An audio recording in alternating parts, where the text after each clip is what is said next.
মানুষ বাইরে অভিনয় করে, মানুষ সমাজের মানুষের সাথে বাইরে একটা অভিনয় করে। কোনো কোনো ক্ষেত্রে আমরা নিজেরাই নিজেদের সাথে অভিনয় করি। কথা সাহিত্যিক হুমায়ুন আহমেদের নাম শুনেছিলেন? শুনেছেন? ইন্তেকাল করেছেন। একটা সময় ছিল আমরা স্কুলে পড়তাম, কলেজে পড়তাম, মাঝে মাঝে টুকটাক এ ধরনের কিতাব বইপত্র পড়া হয়েছে। হেমু, মিসির আলী এইসব পড়া হয়েছে। শরৎচন্দ্র, বঙ্কিমচন্দ্র, রবীন্দ্রনাথ, নজরুলের কবিতাগুলো, ইভেন শেক্সপিয়ার, অ্যাডাম স্মিথ সহ, যিনি অর্থনীতির জনক। যাই হোক, তিনি তার বইয়ের মধ্যে লিখেছিলেন যে এই পুরো দুনিয়াটা হচ্ছে অভিনয়ের মঞ্চ। কথা সাহিত্যিক, তিনি বলছেন তার মতো করে এই পুরো দুনিয়াটাই অভিনয়ের মঞ্চ, আর আমরা সবাই নিজ নিজ জায়গায় অন্যের সাথে অভিনয় করছি। কোনো কোনো ক্ষেত্রে আমরা নিজেরা নিজেদের সাথে অভিনয় করছি। তিনি বলছিলেন আমরা সবাই অভিনেতা, আর সবচেয়ে বড় অভিনেতা হচ্ছে পলিটিশিয়ানরা, কারণ তাদেরকে অনেক বড় মঞ্চ অভিনয় করতে হয়। এটা আমার কথা না, হুমায়ুন আহমেদের কথা। পড়ে দেখেন, এই যে ঘুম থেকে উঠলেন, ব্যাস ব্রাশটা নিয়ে দৌড়ে চলে গেলেন বাথরুমে। কি জন্য? ঘুম থেকে উঠলেন, আগে চোখটা একটু ঘষতে হবে, মুখে হাত দিতে হবে, তারপরে আপনি দোয়া পড়বেন। কি দোয়া পড়বেন? আলহামদুলিল্লাহিল্লাযী আহইয়ানা বা'দা মা আমাতানা ওয়া ইলাইহিন নুশুর। তারপরে আপনি যাবেন বাথরুমে। দোয়াটা না পড়ে কেন গেলেন? ঘুমাচ্ছেন, ঘুমানোর আগে আপনি অবশ্যই বলবেন। ঘুমানোর আগে একদম একটা গান শুনে, একটা গার্লফ্রেন্ডের সাথে 10টা মিনিট কথা বলে, হ্যাঁ জান রাখি, ব্যাস, তারপরে ঘুমিয়ে গেলেন। ঘুমটা আপনার জন্য ইবাদত হলো না? হারামে লিপ্ত হবেন না? আল্লাহুম্মা বিইসমিকা আমুতু ওয়া আহইয়া পড়তেন, সূরা মুলক পড়তেন, সূরা কাফিরুন পড়তেন, সূরা ফালাক নাস ইখলাস পড়তেন, ঘুমিয়ে যেতেন। পুরো ঘুমটাই ইবাদত। পুরো ঘুমটাই নাকি ঘুমিয়ে আছেন নাকি পাচ্ছেন? আপনি ইচ্ছাকৃতভাবে আপনার আমলটা নষ্ট করলেন। ইস্তেঞ্জা করতে গেছেন, ইস্তেঞ্জা করতে গিয়ে গান শুরু করে দিল বাথরুমে। বাথরুম সিঙ্গার আছে না কিছু? বাথরুমে গান গাওয়ার জায়গা না, তো ওখানে গান শুরু করলো। বাথরুমে গান গাবেন কেন? আপনি ঢোকার সময় বলবেন কি? বিসমিল্লাহ আল্লাহুম্মা ইন্নী আউযু বিকা মিনাল খুবসি ওয়াল খাবাইস। এরপর ইস্তেঞ্জা করবেন, তারপরে আপনি গুফরানাকা বলে বের হয়ে আসবেন। পুরো ইস্তেঞ্জার সময়টুকু নাকি? যখন তোমার পাপ তোমাকে বাধা দিবে না, তোমার ভিতর থেকে একটা বাধা আসবে না, যেটা পাপ, বুঝবা যে ঈমান নাই তোমার। যখন ভিতর থেকে পাপ করলে একটা বাধা আসে, বুঝবা তুমি ঈমানদার।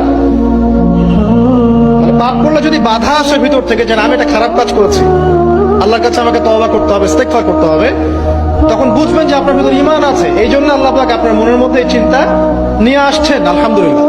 আল্লাহ বলছেন টেনশন করো না, কষ্ট পেও না, তোমার রব তোমাকে ছেড়ে দেননি। ওয়ালা সাউফা ইউতিকা রাব্বুকা ফাতারদা। তোমার রব তোমাকে শীঘ্রই দান করবেন, আর তুমি সন্তুষ্ট হয়ে যাবে। আরে বোকা মানুষ, এই পৃথিবীতে মানুষ স্বাধীন নয়। এই পৃথিবীতে কোনো মানুষই স্বাধীন নয়। মানুষ কিভাবে স্বাধীন হতে পারে? এখানে পৃথিবীতে যতদিন থাকবে মানুষ আল্লাহর দাসত্বের মধ্যে থাকবে। যে মানুষ নিজেকে স্বাধীন মনে করে সে শয়তানের তাবেদারি করে। এই পৃথিবীতে কোনো মানুষই স্বতন্ত্র স্বাধীন নয়, বরং আল্লাহ পাকের দাসত্বের অধীনে সে পরাধীন। অহংকার করা যাবে না। কি যাবে না? আল্লাহ পাক সব পছন্দ করলে অহংকার পছন্দ করবেন না। আল্লাহ পাক অহংকার পছন্দ করবেন। আল্লাহ পাক অনেক পাপ মাফ করে দিতে পারেন। অহংকার আল্লাহ পাক খুব কঠিন ভাবে ধরেন।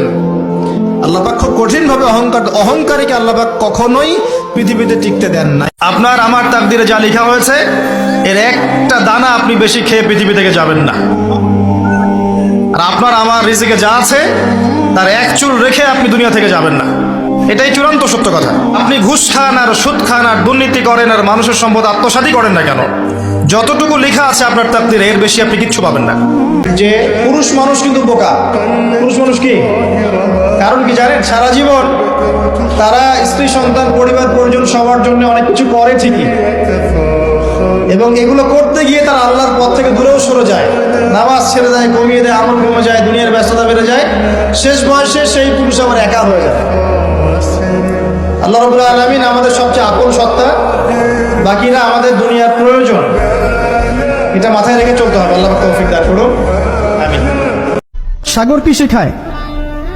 বিনয়ী হতে শেখায়। কারণ সে অনেক শক্তিশালী, সে অনেক শক্তিশালী এবং প্রচুর সম্পদে ভরা।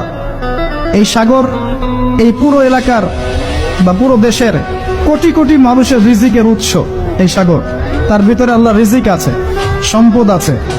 অনেক সম্পদে পরিপূর্ণ থাকার পরেও সাগর খুব শান্ত, তার মধ্যে খুব উদ্ধত অহংকারী আচরণ দেখা যায়।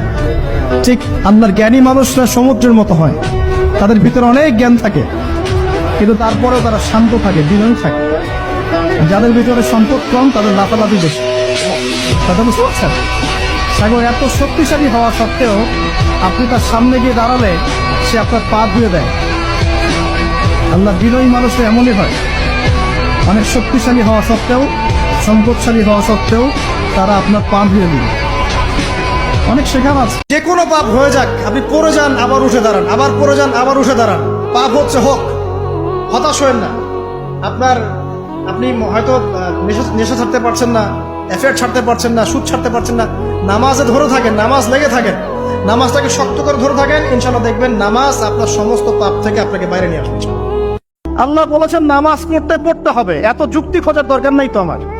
কেন পড়বো? আল্লাহ বলেছেন পড়তে, বাস পড়তে হবে।